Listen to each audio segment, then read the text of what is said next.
In front of me is DOOGEE T10, and today I would like to show you how you can add audio or video files to text messages on this device. First of all, just open Messages app and select one of your chats. Then tap on this plus icon at the bottom left corner of chat window. Now you need to tap on Files and select them from here right away, or clicking on one of those apps. You can also click on those three lines at the top left corner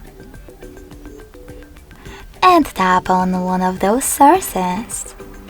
If you want to, you can also just tap on Audio and Videos filters at the top.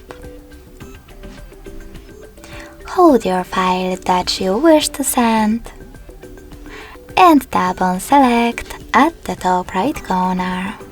So when I click, as you can see, my audio file was successfully added. Thanks so much for watching. If you enjoyed this video, smash that like button, comment and subscribe. Bye!